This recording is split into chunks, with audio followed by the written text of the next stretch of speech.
Ready? 3, 2, 1, start. महोदय, हमारे देश में राजनीतिक विचारों में जितनी भिन्नता है उसके मद्देनज़र यह एक असाधारण बात है, जबकि इनमें से ज़्यादातर लोग यही ठाने रहते हैं कि चाहे जो हो और जो भी मुद्दा हो उन्हें विरोध करना है। चुनावों में झटकों और यदा कदा टेढ़े मेढ़े रास्तों के बावजूद प्रधानमंत्री के नेतृत्व में जो नई आर्थिक नीति बनाई गई है उसे राष्ट्रीय स्तर पर स्वीकार कर लिया गया है। माकपा से लेकर जनता दल और भाजपा तक विराम आर्थिक क्षेत्र में मूलभूत सुधार के अलावा पंजाब में नाटकीय बदलाव आया है। विराम बंदूक की लड़ाई की जगह अब पूरी तरह बेलेट की लड़ाई ने ले ली है। विराम उस प्रदेश की जनता के लिए यह दूसरी आज़ादी से कुछ कम नहीं है। विराम असम और उत्तर पूर्व के कई हिस्सों में भी ऐसे बदलाव आए हैं, हालांकि वे पंजाब जैसे नहीं हैं। ऐसा समझना कि आतंकवाद का खतरा टल गया है बेशक गलत होगा, पर जो असफलताएं और सफलताएं हमने पाई है उन्हें स्वीकार न करना कम गलत नहीं होगा। विराम पंचायत और स्थानीय निकायों के चुनाव कराने को भी साधारण काम नहीं समझा जाना चाहिए। इस कदम में महात्मा गांधी के सपने और दिवंगत राजीव गांधी की लोकतंत्र के लिए प्रतिबद्धता फलीभूत हुई है। विराम यह संविधान की अपेक्षाओं के अनुरूप लोकतांत्रिक क्रांति को आगे बढ़ाने का प्रतीक है। विराम इससे हमारे राष्ट्र को लोकतांत्रिक आधार मजबूत होगा।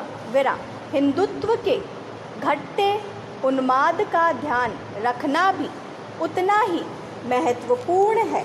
भाजपा और शिवसेना को चुनावी सफलता भले ही मिल गई हो, पर राष्ट्रीय स्वयंसेवक संघ का नेतृत्व भी मानता है कि उसका मुख्य कारण कुछ राज्यों में भ्रष्टाचार, बढ़ती कीमतों, बेरोजगारी आदि जैसी सामान्य समस्याओं से निपटने में कांग्रेस सरकार की नाकामी थी, न कि सांप्रदायिक भावनाएं। विराम हिंदू सांप्रदायिकतावाद में स्पष्ट कमी आना बहुत बड़ी राष्ट्रीय उपलब्धि है।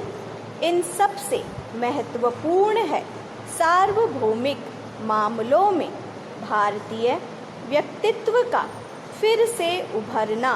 विराम इसके आयाम हमारे विदेश संबंधों में आर्थिक अंश की वृद्धि से कहीं अधिक है। चीन से संबंध लगातार सामान्य होते जा रहे हैं। भारत ईरान संबंध फिर कायम हो गए हैं। इसी तरह दक्षिण अफ्रीका के साथ परस्पर लाभ के सहयोग की नई संभावनाएं बनी है। विराम अमेरिका और अन्य विकसित पूंजीवादी देशों से सहयोग बढ़ाने की दिशा में समुचित ध्यान दिए जाने के बावजूद किसी भी मसले पर हम नहीं झुके हैं। समर्पण की बात तो दूर है, इसमें आर्थिक संबंधों के महत्वपूर्ण स्वरूपों के अलावा रक्षा का क्षेत्र भी शामिल है। विराम इसका सबसे ताज़ा उदाहरण है परमाणु अप्रसार संधि के मामले ने हमारा अपनी नीति पर कायम रखना, जबकि इसके लिए हम पर कई दिशाओं से भारी दबाव डाला गया है। गुटनिरपेक्ष आंदोलन को नई नीति देने के प्रयास भी चल रहे हैं। विराम। इन सब उपलब्धियों को मिलाकर एक वाक्य यह है कि प्रधानमंत्री ने सबसे बड़ा काम यह किया कि हमारे देश में शासन पुनः स्थापित कर दिया और लोकतंत्र को सुदृढ़ बनाया। स्टॉप।